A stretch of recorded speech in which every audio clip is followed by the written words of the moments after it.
Sheriff Karen Revenge Story Complete Script. Clapperboard * hook. The steel handcuffs clicked against my wrists as Sheriff Karen Martinez smiled that cold, satisfied smile I had come to hate. My neighbors watched from their porches as she pushed me toward her patrol car, my boots scraping against the gravel driveway my grandfather had laid 40 years ago. The eviction notice crumpled in my free hand felt like a death sentence for everything my family had built. 30 days, she whispered in my ear as she opened the car door. Then you are gone forever. But what Sheriff Karen did not know was that I had already found her weakness, and in exactly 72 hours, she would be begging me to stay. Bricks Part 1, Peaceful Ranch Life. Target word count, 600.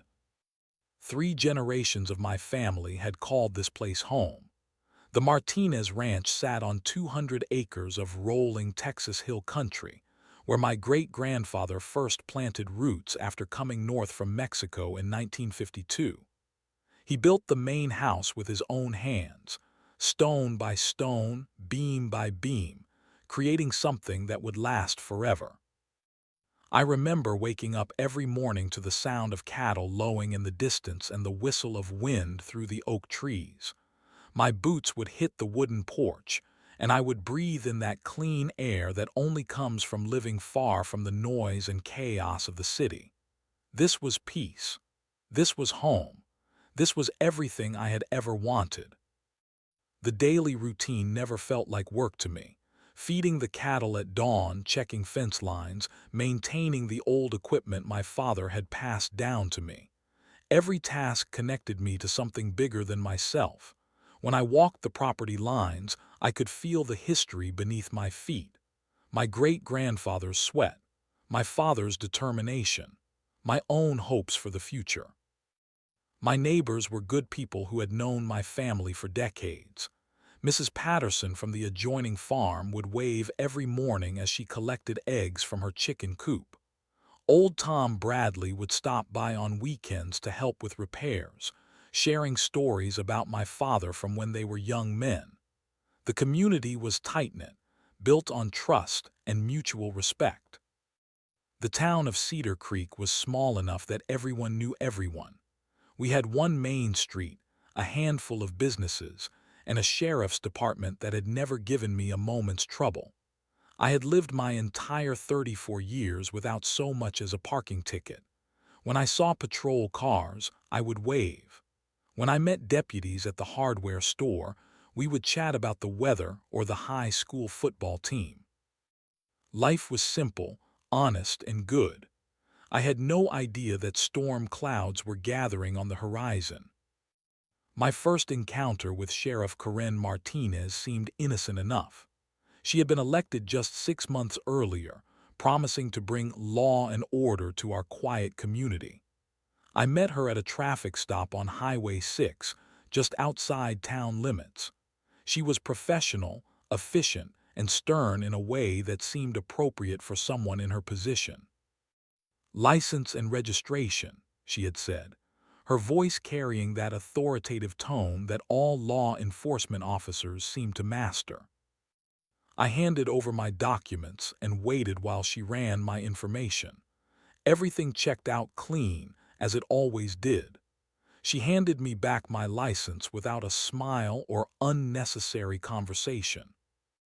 "Drive safely," she said, already turning back toward her patrol car.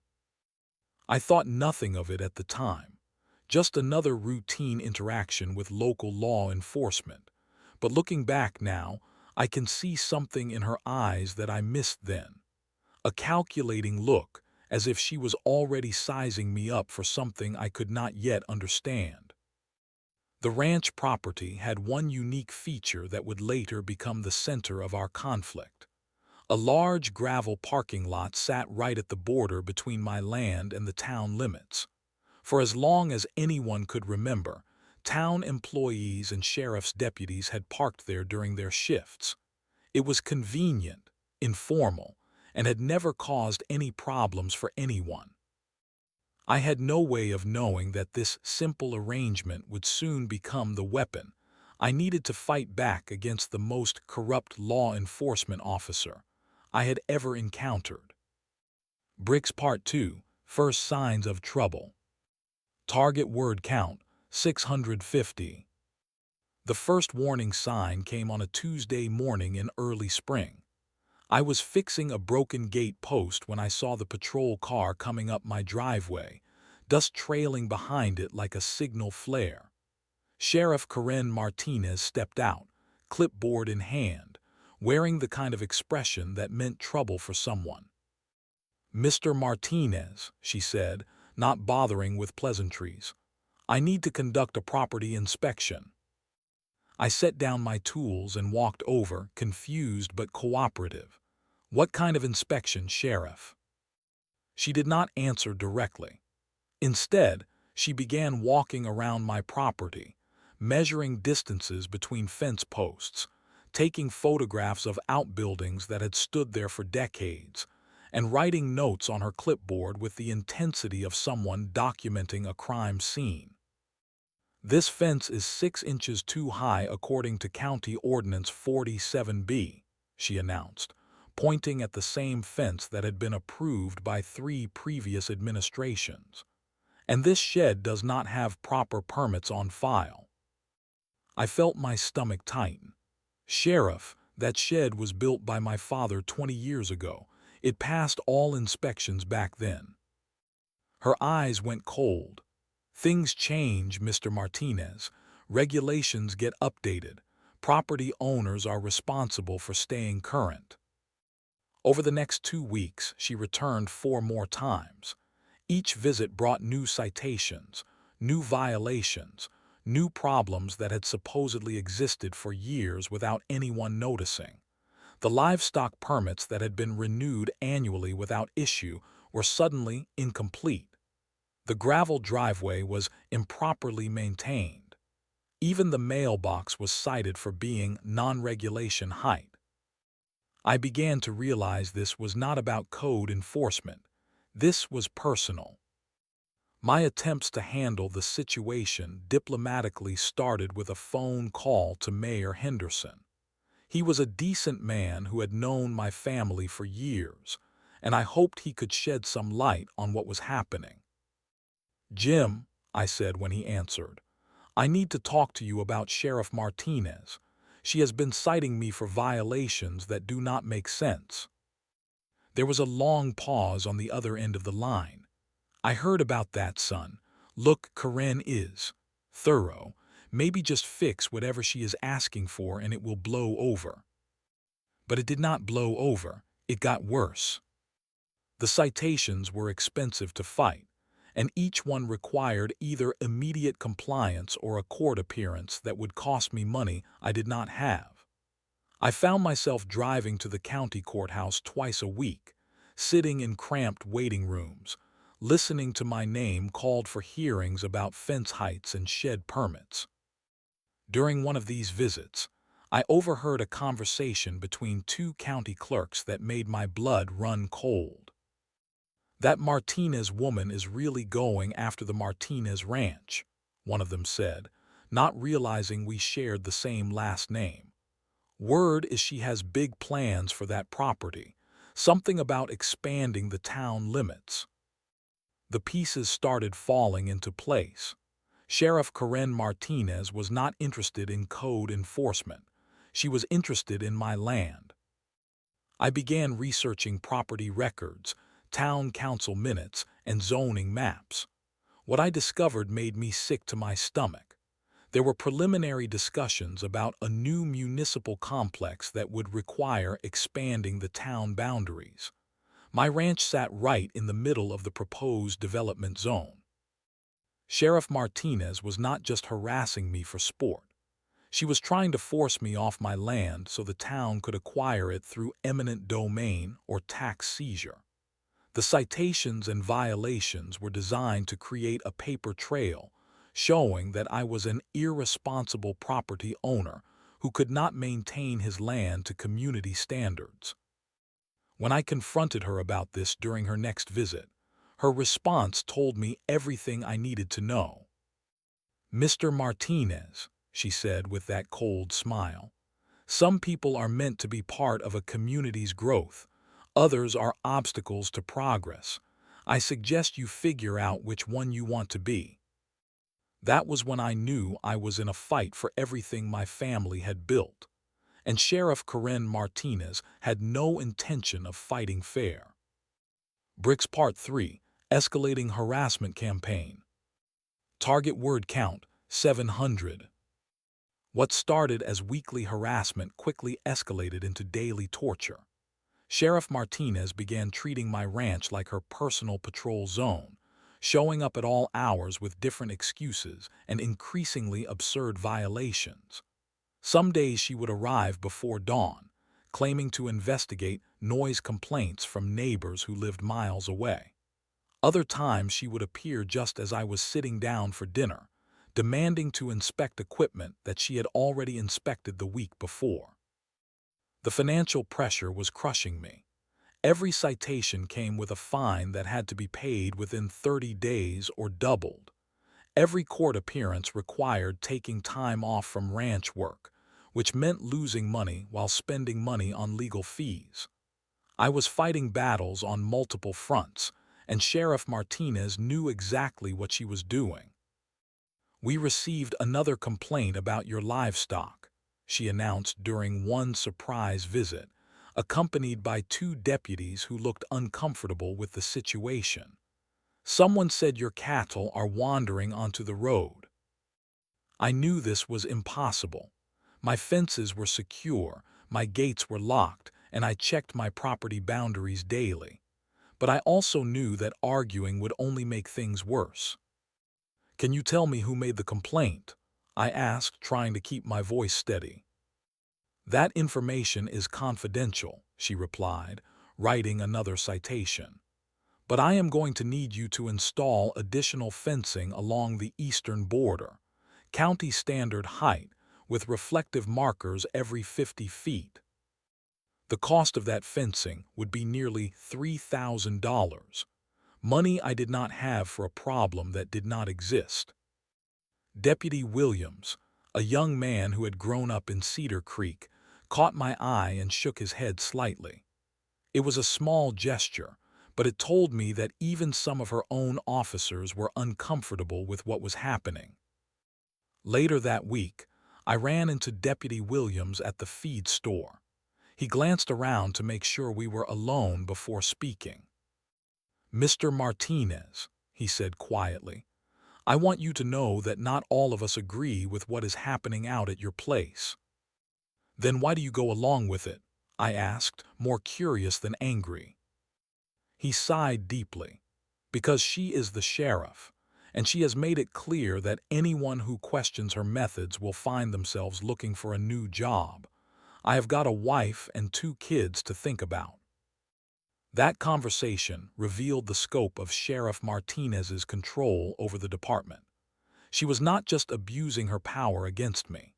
She was intimidating her own officers into compliance, creating an atmosphere of fear that extended throughout the entire law enforcement community. The harassment intensified when she began targeting my neighbors who showed any support for me. Mrs. Patterson received a citation for her chicken coop being too close to the property line. Tom Bradley was pulled over 3 times in 1 week for routine traffic stops that resulted in lengthy interrogations about his relationship with me.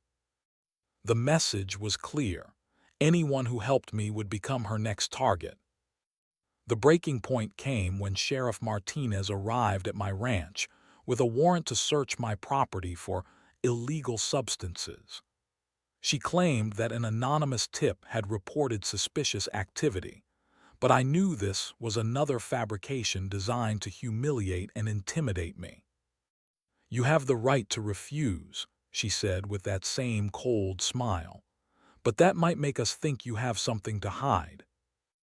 I watched as she and 3 deputies searched my home, my outbuildings, and even my vehicles.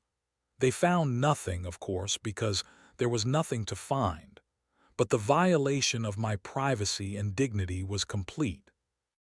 As they were leaving, Sheriff Martinez stopped at her patrol car and looked back at me. "This could all end tomorrow," she said. "All you have to do is sell your property to the town.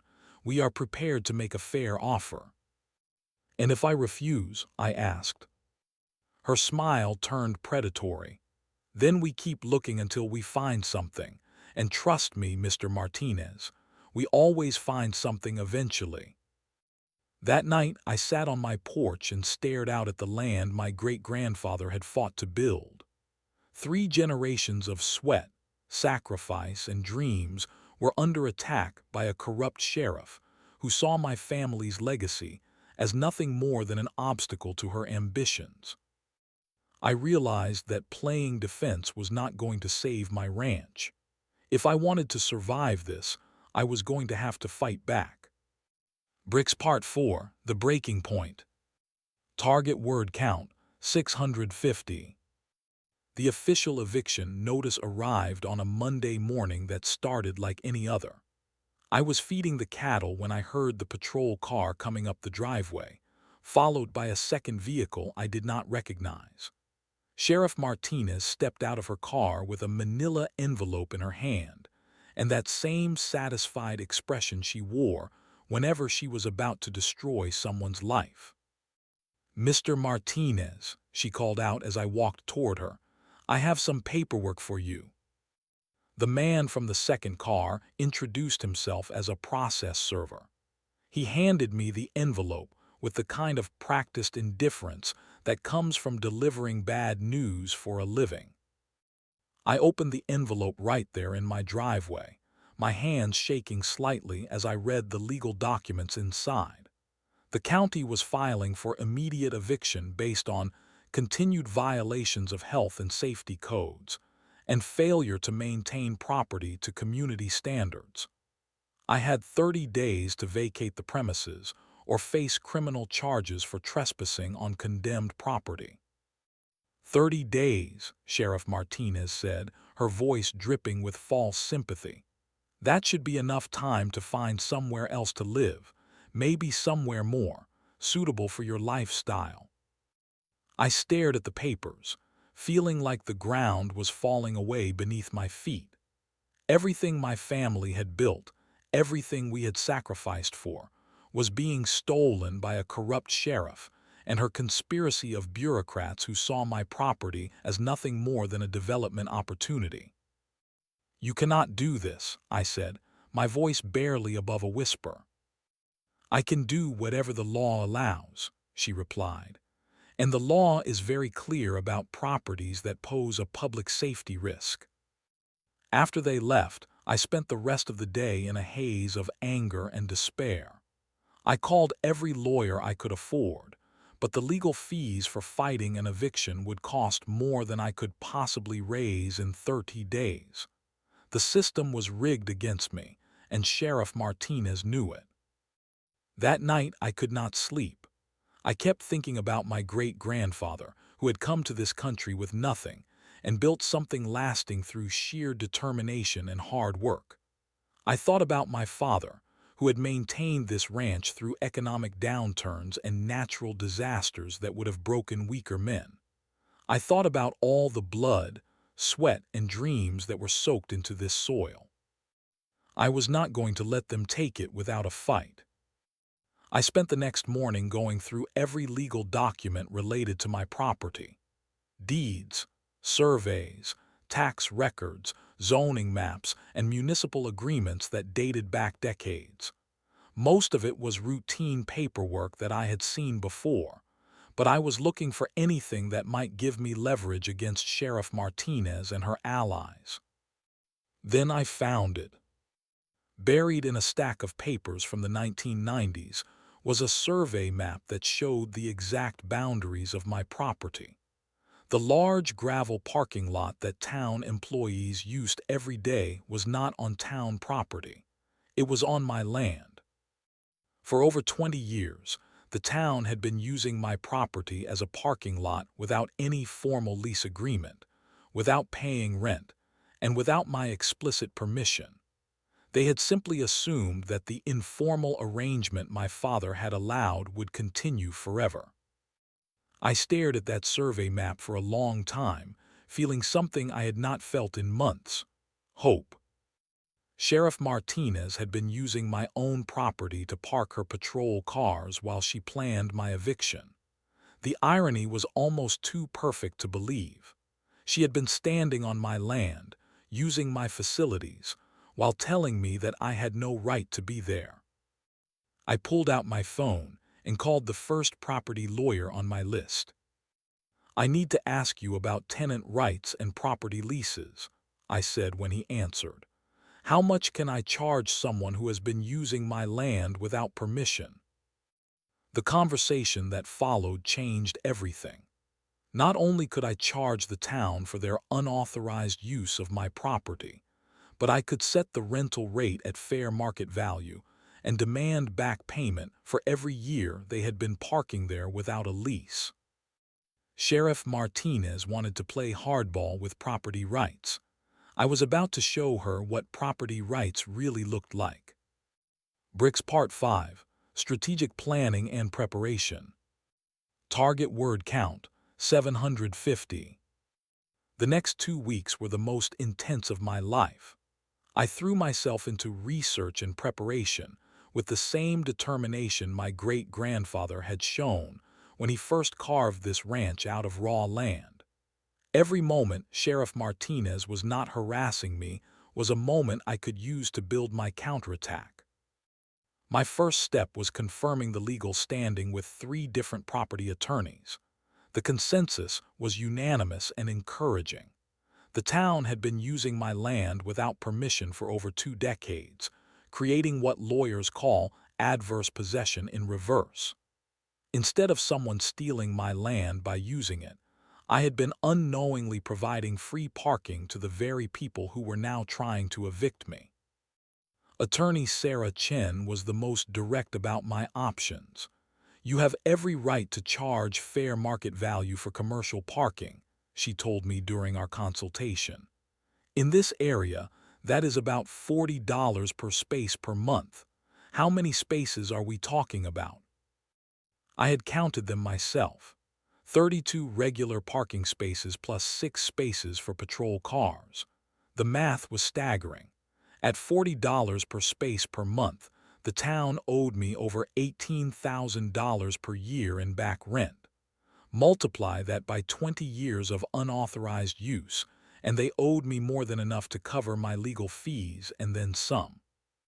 But I was not just looking for money, I was looking for justice. I spent days documenting every instance of harassment, creating a detailed timeline that showed Sheriff Martinez's escalating campaign against me. I photographed every citation, recorded every interaction, and gathered witness statements from neighbors who had seen her abuse of power firsthand. Mrs. Patterson was particularly helpful. "That woman has been terrorizing this whole community," she told me as I recorded her statement. "My husband served in Vietnam, and he said Karen Martinez reminds him of the corrupt officers who used their power to hurt the people they were supposed to protect." Tom Bradley provided evidence of his own harassment, including documentation of the 3 traffic stops in 1 week and the citations he had received for helping me with ranch work. "She told me directly that anyone who helped you would regret it," he said. "That is extortion, plain and simple." I discovered that I was not Sheriff Martinez's only victim. A businessman named Robert Hayes had been forced to close his auto repair shop after months of harassment about environmental violations that existed only in her imagination. A young mother named Lisa Rodriguez had been arrested for disturbing the peace after she complained at a town council meeting about excessive traffic enforcement in school zones. The pattern was clear.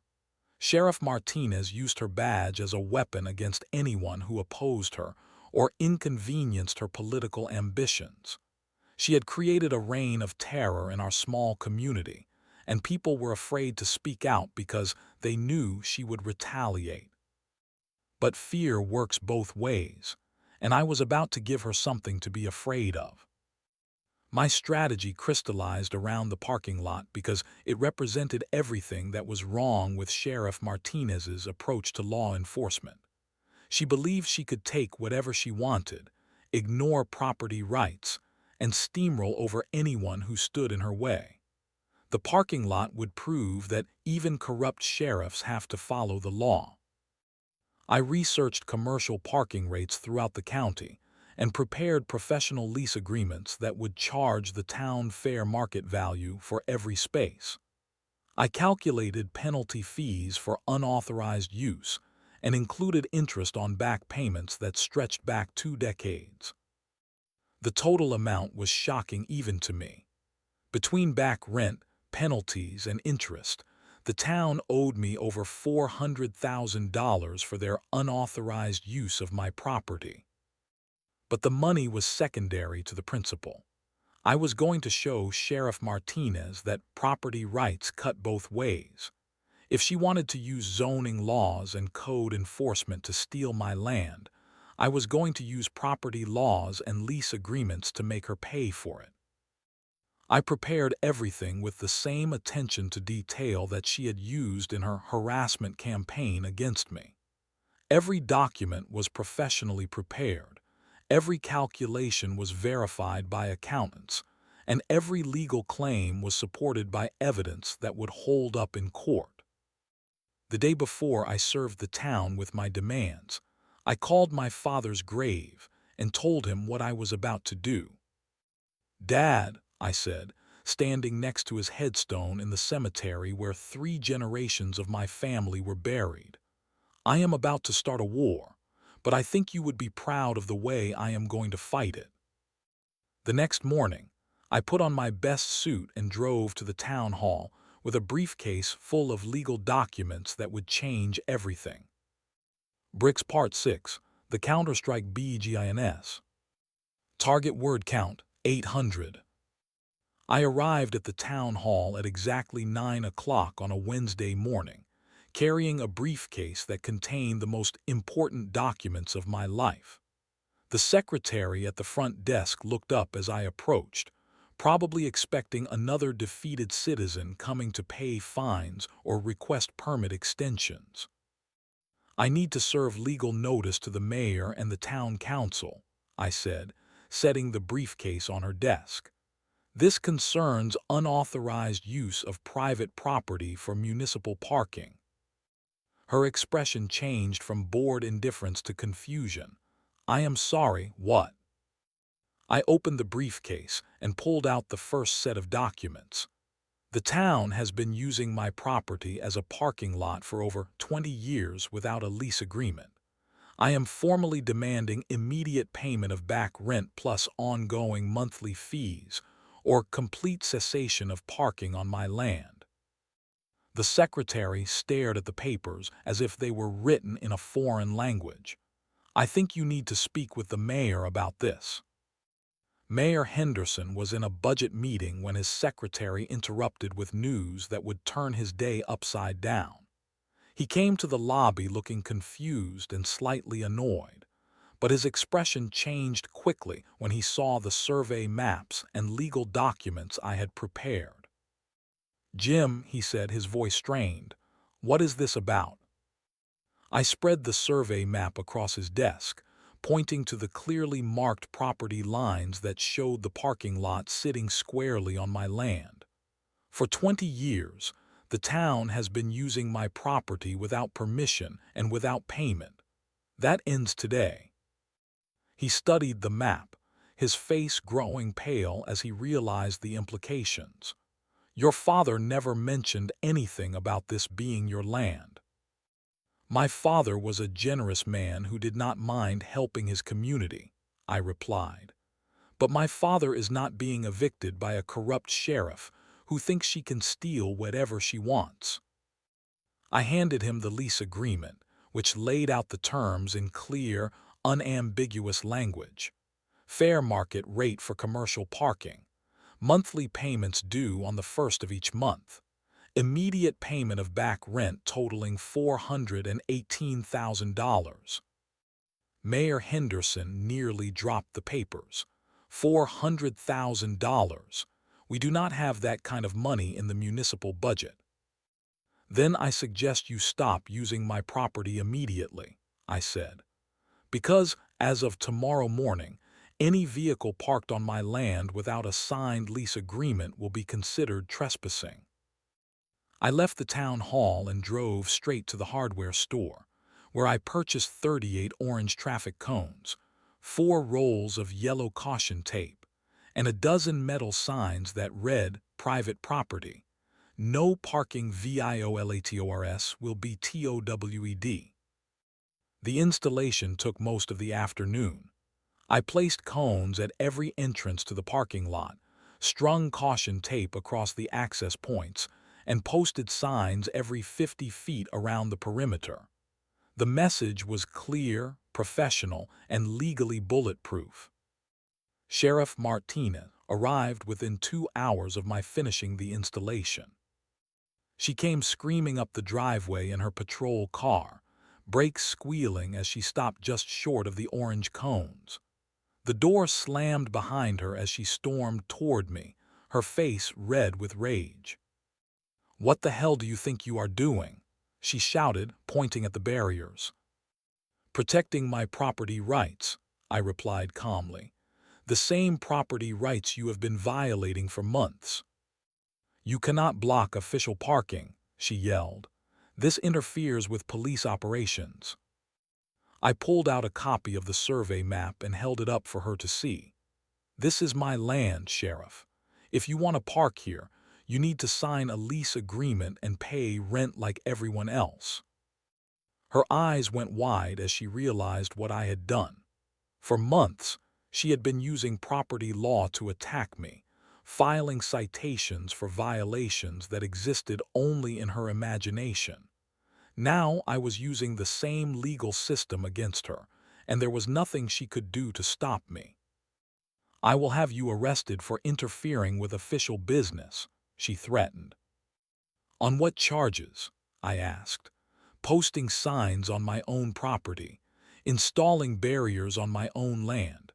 I think your own legal department will tell you that property owners have every right to control access to their property." She tried a different approach. "The town has been using this parking lot for 20 years. That gives us prescriptive rights."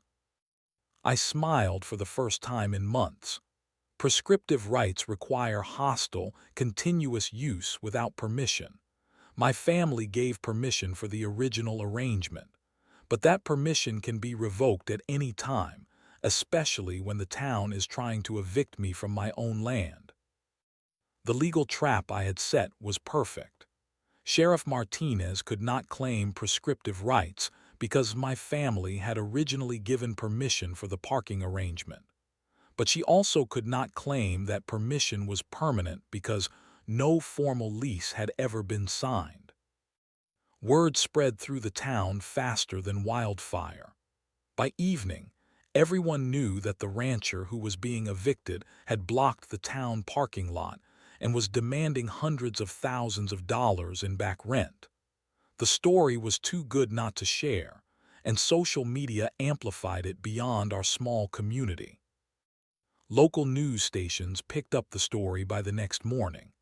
"Rancher fights back against small-town corruption" was the headline that appeared on 3 different websites. Suddenly, my fight with Sheriff Martinez was no longer a private battle between a corrupt cop and a desperate rancher. It was a public relations nightmare for everyone who had tried to steal my land. Bricks Part 7. Public Confrontation and Exposure. Target word count, 900. The town council meeting that Thursday night was unlike anything Cedar Creek had ever seen. The community center was packed beyond capacity, with people standing along the walls and spilling out into the hallway. Local news crews had set up cameras in the back, and reporters were interviewing residents as they arrived. I sat in the front row with my briefcase full of evidence, watching as Sheriff Martinez entered the room with two deputies flanking her like bodyguards.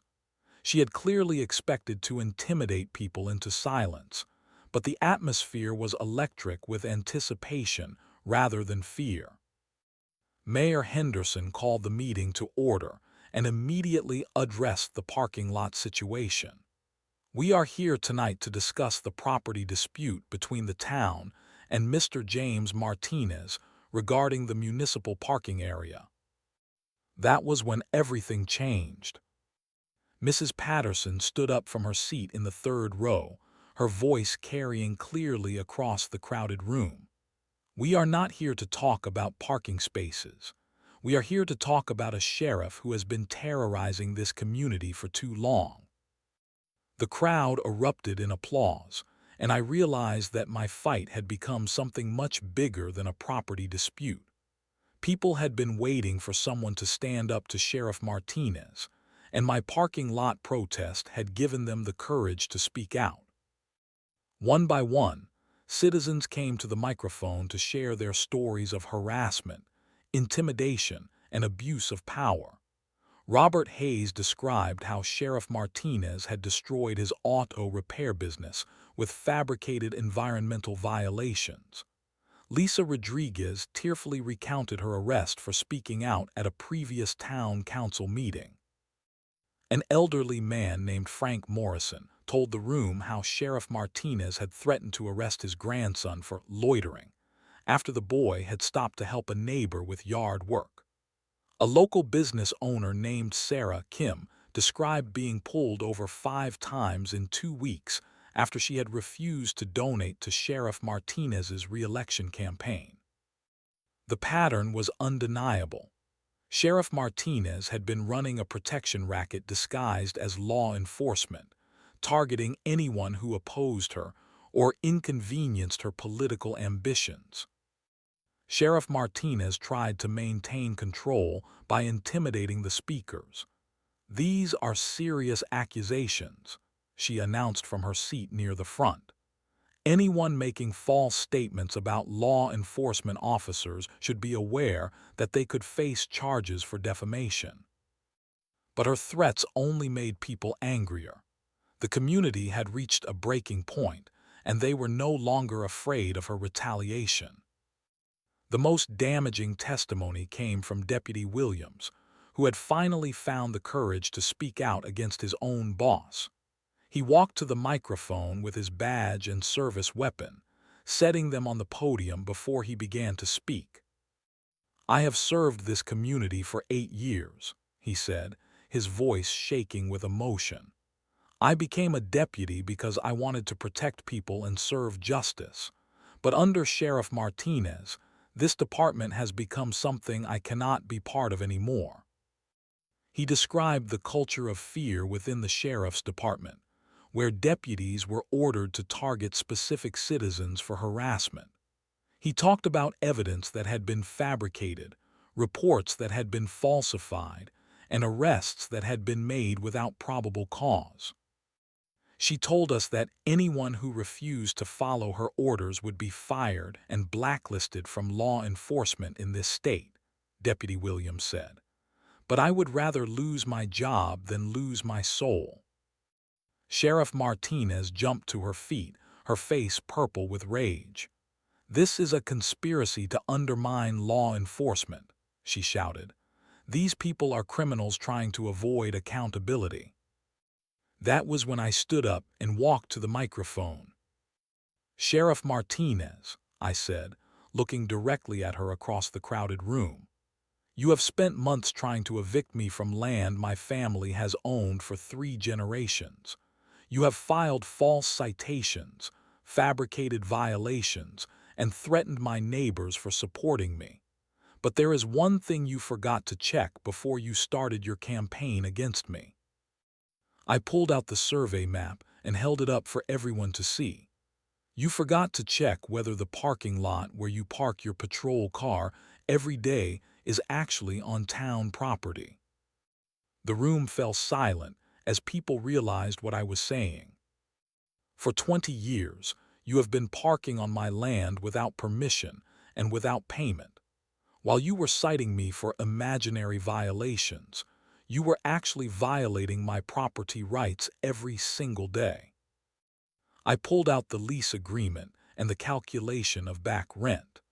The town owes me over $400,000 for unauthorized use of my property. That is more than Sheriff Martinez makes in 10 years of terrorizing this community. The crowd erupted in cheers and applause. People were standing, clapping, and shouting support for what I had done.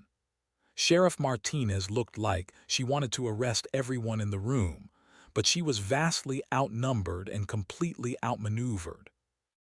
The regional media coverage that followed was devastating for her. Corrupt sheriff exposed by parking lot protest became a national story that was picked up by major news networks. Investigative reporters began digging into her background, uncovering financial irregularities and connections to developers who would have benefited from forcing me off my land. The state attorney general announced an investigation into corruption in Cedar Creek's law enforcement. The FBI opened a civil rights investigation into the pattern of harassment against citizens who had opposed Sheriff Martinez. 3 days after the town council meeting, Sheriff Martinez was suspended from duty pending the outcome of multiple investigations. 2 weeks later, she was arrested on charges of official oppression, abuse of power, and conspiracy to commit fraud. Justice had finally come to Cedar Creek.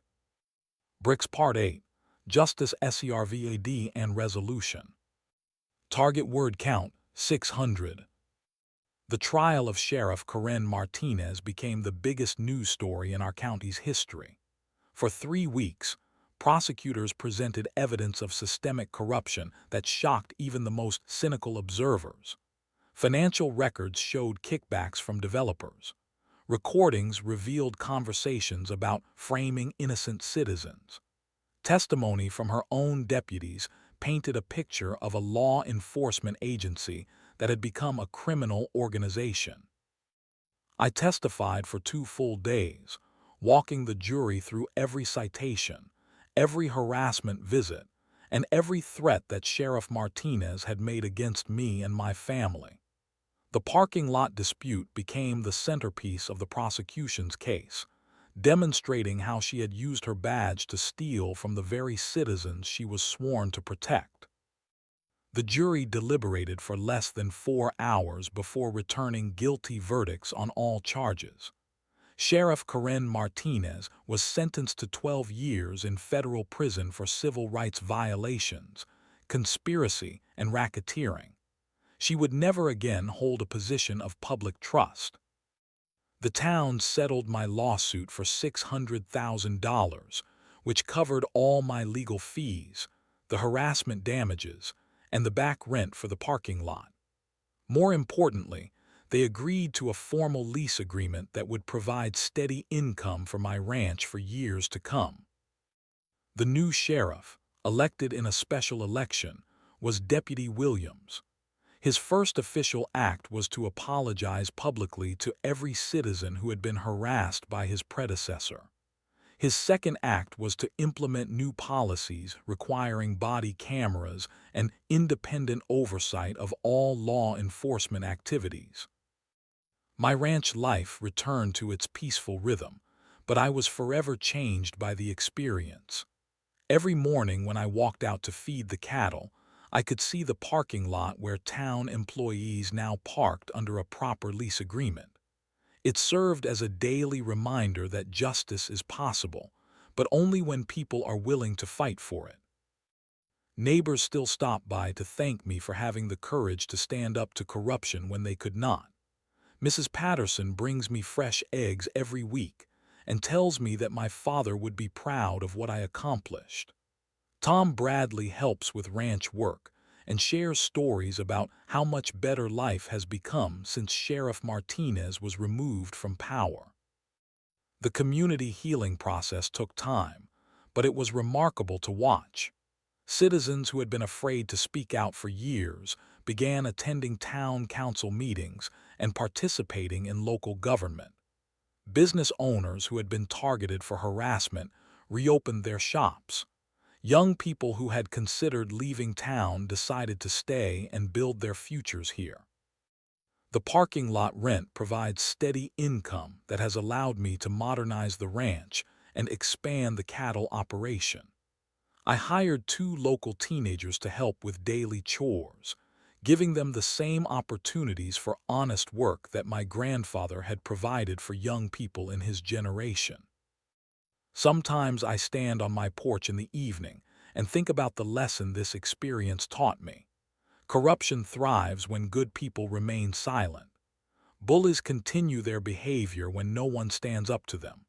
But justice is always possible when someone has the courage to fight back using the same legal system that corrupt officials try to abuse.